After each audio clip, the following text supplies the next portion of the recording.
నటీనటులు నితిన్, శ్రీలీల, రావు రమేష్, రాజశేఖర్, సుదేవ్ నాయర్, సంపత్ రాజ్, రోహిణి, బ్రహ్మాజీ, అన్నపూర్ణ, అజయ్, హైపర్ ఆది తదితరులు. సంగీతం హారిస్ జయరాజ్. ఛాయాగ్రహణం ఆర్థర్ విల్సన్, యువరాజ్, సాయి శ్రీరామ్. నిర్మాతలు సుధాకర్ రెడ్డి, నిఖిత రెడ్డి. రచన దర్శకత్వం వక్కంతం వంశీ. భీష్మ తర్వాత సరైన సక్సెస్ లేక ఇబ్బంది పడుతున్నాడు యువ కథానాయకుడు నితిన్. దర్శకుడిగా తొలి చిత్రం నా పేరు సూర్యతో ఎదురు దెబ్బ తిన్నాడు వక్కంతం వంశీ. ఈ ఇద్దరి కలయికలో తెరకెక్కిన ఎక్స్ట్రా ఆర్డినరీ మ్యాన్ ప్రోమోలతో ప్రేక్షకుల దృష్టిని బాగానే ఆకర్షించింది. ఈరోజే విడుదలైన ఈ చిత్ర విశేషాలు ఏంటో చూద్దాం పదండి. కథ బాలు, నితిన్ ఒక జూనియర్ ఆర్టిస్ట్.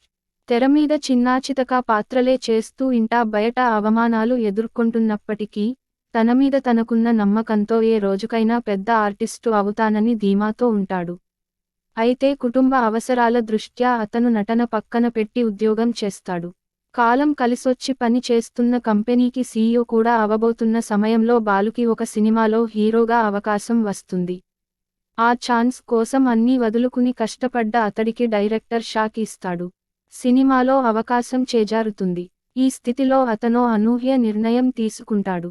అదేంటి, దానివల్ల అతడి జీవితం ఎలాంటి మలుపు తిరిగింది అన్నది మిగతా కథ. కథనం, విశ్లేషణ. రచయితగా వక్కంతం వంశీ సక్సెస్ అయిన సినిమాలన్నీ కామెడీ ప్రధానంగా సాగినవే. పెక్యులర్ హీరో క్యారెక్టర్లతో అల్లరల్లరి చేయించి ప్రేక్షకులకి కావాల్సిన ఎంటర్టైన్మెంట్ డోస్ ఇచ్చి పైసా వసూల్ అనిపించేవాడు వంశీ. కానీ దర్శకుడిగా అతడి తొలి సినిమా నా పేరు సూర్య తన శైలికి పూర్తి భిన్నంగా పూర్తి సీరియస్గా సాగింది. అది ప్రేక్షకులకు ఏమాత్రం రుచించకపోవడంతో వంశీ తన స్ట్రాంగ్ జోన్లోకి అడుగు పెట్టాడు ఈసారి. తన కొత్త చిత్రం extra ordinary man teaser, trailer పూర్తి వినోదాత్మకంగా సాగి ఒక ఫుల్ లెంత్ ఎంటర్టైనర్ చూడబోతున్న కలిగించాయి.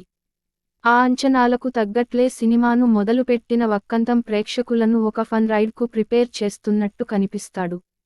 అయితే అసలు కథలోకి అడుగుపెట్టే వరకు కామెడీ సీన్లతో బాగానే టైంపాస్ చేయించిన అతను కథ చెప్పాల్సి వచ్చినప్పుడు మాత్రం ఒక్కసారిగా చేతులు ఎత్తేశాడు.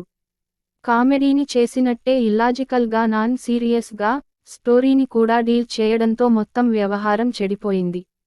ఒక దశ వరకు ఎక్స్ట్రార్డినరీ అని కాకపోయినా ఓకే అనిపించే ఎక్స్ట్రా ఆర్డినరీ మ్యాన్ చివరికి ఆర్డినరీగా మిగిలిపోయింది.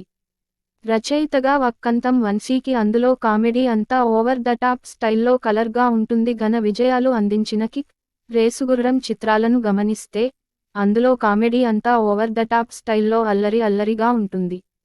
కామెడీ అన్నాక ప్రేక్షకులు లాజిక్కులు పట్టించుకోరు, హడావుడే కోరుకుంటారు కాబట్టి అవి ఎలా ఉన్నా ఓకే. కానీ పై రెండు సినిమాల్లో అసలు కథ చెప్పాల్సినప్పుడు మాత్రం దాన్ని సీరియస్ గానే డీల్ చేశారు. కిక్లో హీరో ఫ్లాష్ బ్యాక్ ఎమోషనల్గా అనిపిస్తే హీరో విలన్ పోరులో ఇంటెన్సిటీ ఉంటుంది. కానీ ఎక్స్ట్రార్డరీ మ్యాన్లో పరిచయం కామెడీ సీన్ల తర్వాత వచ్చే కథలో మాత్రం ఈ రెండు మిస్ అయ్యాయి. మరి ఇల్లాజికల్గా, వెటకారంగా అనిపించే హీరో విలన్ పోరు సీరియస్గా తీసుకుని పరిస్థితి కల్పిస్తుంది. విలన్ పాత్రను తొలి సన్నివేశంలో అతి భయంకరుడిగా చూపించి కాసేపటికే జోకర్ను చేసేయడం, హీరో పాత్ర కూడా సిల్లీగా తయారవడంతో వాళ్ళిద్దరి ఫైట్ కామెడీగా తయారైంది.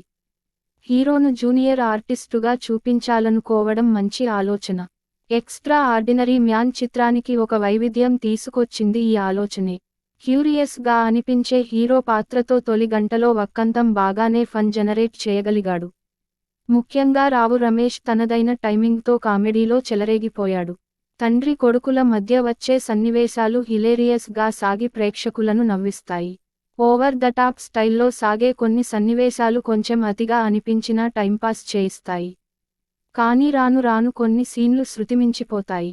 కథానాయకతో హీరోకు ఇలా పరిచయం కావడం, అలా ఆమె ఇంప్రెస్ అయిపోవడం, 400 కోట్ల కంపెనీకి సీఈఓ, కథానాయకతో పెళ్లి లాంటి భారీ ఆఫర్లు తన్నుకుంటూ చేయడం సిల్లీగా అనిపిస్తాయి. ఇదే అతి అంటే ఇక విలన్ పాత్ర రంగ ప్రవేశం తర్వాత జరిగే పరిణామాలు మరీ విడ్డూరంగా ఉంటాయి. 100 మందిని ఒక బావిలో వేసి ఒకేసారి తగలబెట్టేసేంత క్రూరుడిగా విలన్ని పరిచయం చేసి తర్వాతి సన్నివేశంలోనే ఆ పాత్రను తేల్చిపడేశాడు దర్శకుడు.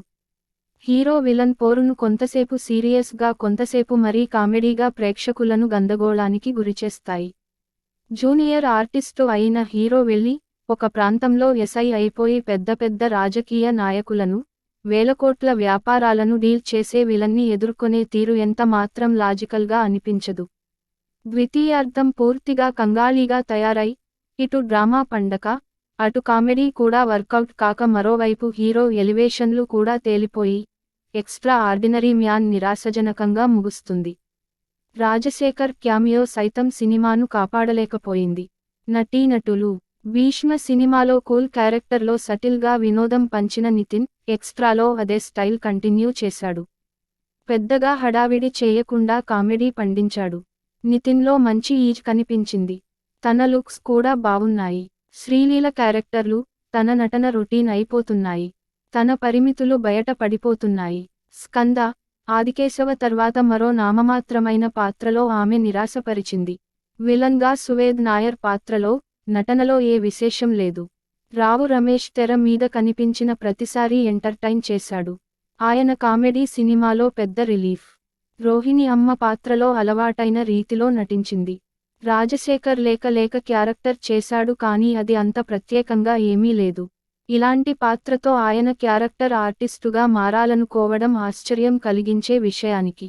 బ్రహ్మాజీ, హైపర్ ఆది కొంత నవ్వించారు. సాంకేతిక వర్గం హారిస్ జైరాజ్ అంటే పాటలు, నేపథ్య సంగీతం గురించి చాలా ఊహించుకుంటాం. కానీ ఇందులో ఆయన ముద్ర ఏమీ కనిపించదు. నేరుగా థియేటర్లో కూర్చున్నాక ఈ సినిమాకు హారిస్ సంగీతం అందించాడు అంటే నమ్మలేం. పాటలు, ఆర్ఆర్ అంత సాధారణంగా ఉన్నాయి. సినిమా విజువల్గా బాగుంది. ముగ్గురు కెమెరామెన్ల పనితనం ఆకట్టుకుంది. నిర్మాణ విలువల విషయంలో రాజీ లేదు. ఇక writer cum director Vakkantham Vamsi script విషయంలో నిరాశపరిచాడు. కామెడీ సీన్ల వరకు ఆకట్టుకున్నప్పటికీ అసలు కథ చెప్పాల్సినప్పుడు అతను తడబడ్డాడు.